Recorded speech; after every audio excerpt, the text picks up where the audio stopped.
1 for you, 2 for me. Hot Cheetos are red, Bud Lights are blue. I need to check on my blood sugar, fool. Now that's a torta addiction.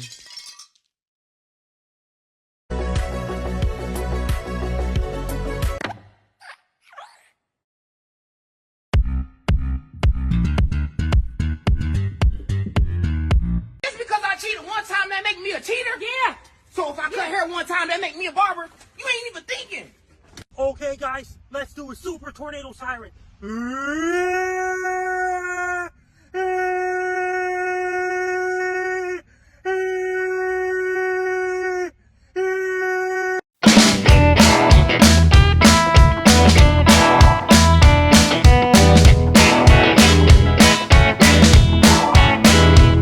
So are you single? Do you believe you're single? Or is there anyone out there that believes they're in a relationship with you?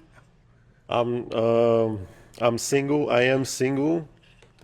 I do have a rotation, but it's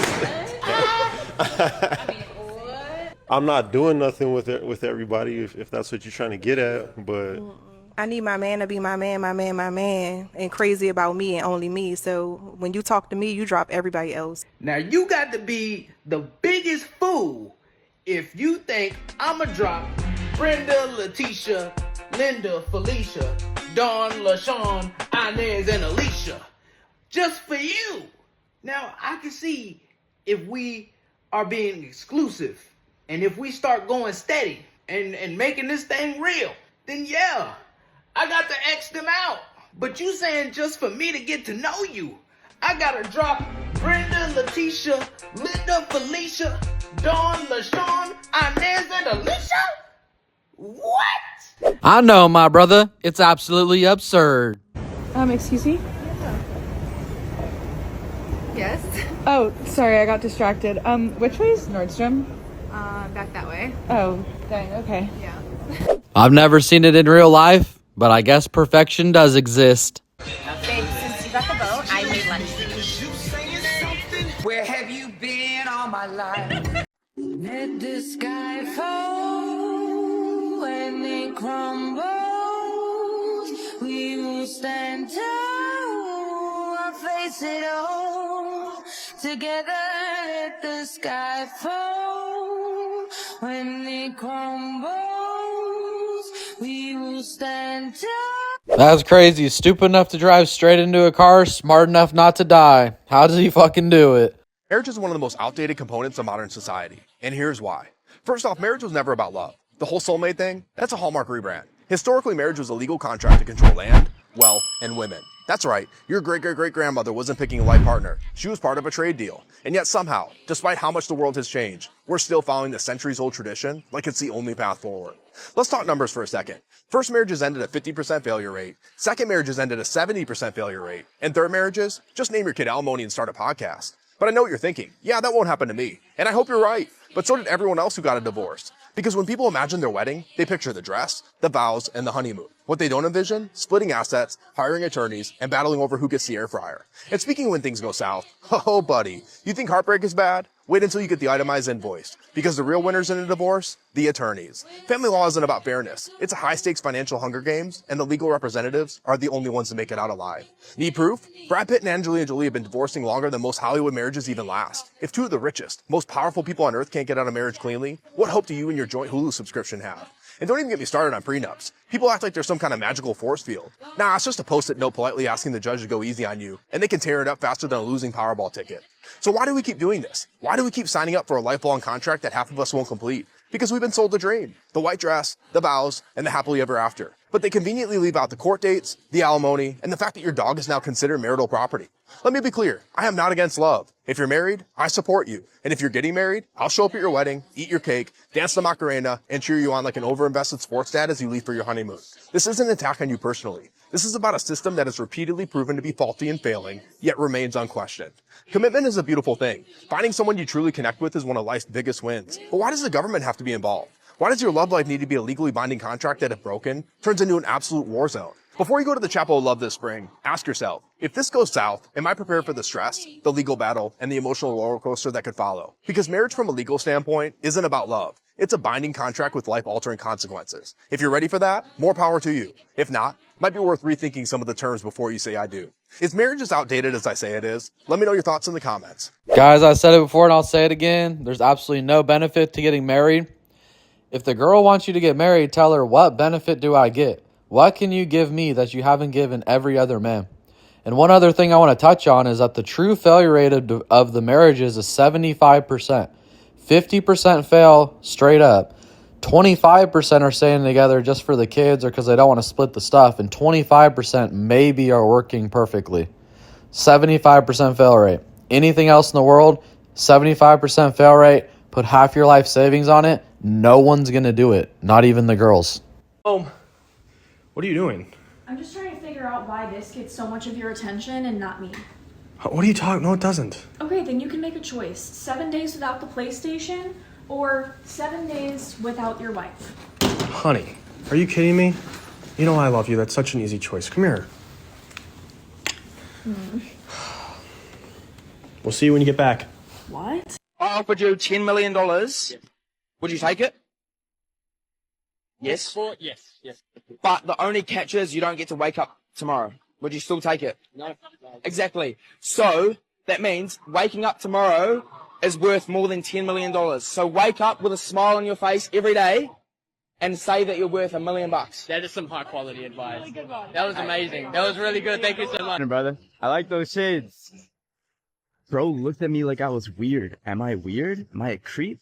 No. Keep going. Morning, brother. Morning, bro. No response again. Should I just stop? Morning, guys. Have a good day. Morning, guys. Have a good day. Let's go. That's what I'm talking about. Oh, let's go. Bro, you're looking big today, bro. Let's go. Bro, you're looking ripped today, bro. Have a good day. Yo, bro, I like that shirt. Have a good day. If I gave into those thoughts, these people wouldn't have gotten a compliment. Morning. Doing great. How are you? Let's go. Same with you. Yo, let's go Dolphins, baby. Let's go. Represent. Let's go, bro. Keep going. Keep going. The energy will be good if you make it good. Yo, the red outfit's cheap, bro. The red outfit's awesome. It's good, all right. It looks good, bro. You look good. Talk of the day, bro. One of my favorite things to do is be easygoing and kind every single day. It's free and really makes your life joyful, I'm telling you. Sure, you might be able to see my cooter for less than the cost of a McDonald's sandwich. But I'm lots of fun, have G-cups, big old farm, lots of toys, and I suck it like I'm starving, so... Is that enough? See, I'm just confused, right? Because I'm in the airport, and I just see 11 bitches walking through the airport like this. Lips all big and stupid. Like, what type of insecurities is women facing out here that they not happy with the way they lips look? God damn, y'all already getting ribs taken out, motherfucking all kinds of shit, toes removed, all kinds, y'all replacing everything. Now you bitches is shooting your lips up? Yeah, they really shit the bed too. They need to save up for that brain transplant. The way to get every girl you want is to get everything else you want. The way to get everything else you want is to stop focusing on girls and focus on yourself. You telling me if you got the car you wanted, the body you wanted, the relationship with God you wanted, the money that you wanted, the emotional intelligence you wanted, the mental health that you wanted, you telling me you're not going to be able to get the girl that you want? The reason why y'all can't get the girl that y'all want is because y'all going at it backwards. Y'all focusing on girls instead of focusing on yourselves. And as a man, you're supposed to lead. So if you leading by example by not focusing on yourself, will make you think she going to focus on you. Lazy people do a little work and think they should be winning. But winners work as hard as possible and still worry if they're being lazy. All right, y'all. Let's see what I got for you today. Man, the fucking air compressor's going wild out there. I had to lock myself in the truck. But I want to take a second again to talk about coachability. Coachability is something that I look for in people all the time. Because if they're not coachable, they're going to be very difficult to have a long-term relationship with overall. Even if that's just like friends or employee, whatever. So it's always very important, though, that as I've discussed these different attributes, that we're looking into ourselves and we're thinking, what attributes do I have? Because it's very important to be conscious of whether or not you're coachable, if you're a good student, you know? So we're always, sort of pointing the finger at everyone else and saying what we're looking for in other people, but we really need to be looking for things in ourselves as well and be perfecting ourselves on a day-to-day basis. But for me, the reason why it comes up is because I always choose to do something new every single year. And, well, last year I started playing the saxophone, and if you guys are in San Diego, you need a sax teacher. Alan's Music, his name's Tim in La Mesa. The dude's hella good. You guys got to hit him up. But when I sit down with Tim, I make sure that his experience is really good. I listen to him very closely. I give him my undivided attention. I do exactly what he tells me. I don't question what he's telling me. And I just make sure that I'm a really good student the entire way through. So, you know, even though I know a lot of things, I would never let something like ego get in the way of learning from someone that's beyond my skill level. And it's very important that you don't allow things like ego to get in the way. And for me, it's like, I don't really have an ego. It's like, you know, my dad had told me when I was boxing, when I was young, there'll always be someone bigger and badder than you. You better watch your mouth. Someone will fuck your shit up. And, you know, there's always going to be someone richer than me, better looking than me. There's no way that in this population I'm ever going to be the top dog or really anything at all. So I don't really have this wild ego that some people have. But it is my understanding that it's hard for guys to listen to other men, and that, you know, there's a coachability problem essentially. So make sure that you're coachable, and make sure that the people that you're in relationships with, even if they're smart, can be coachable when the time comes, because it'll make all the difference. All right, y'all. I always appreciate y'all tuning in. Please like, share, and subscribe, and we're going to see you on the next one.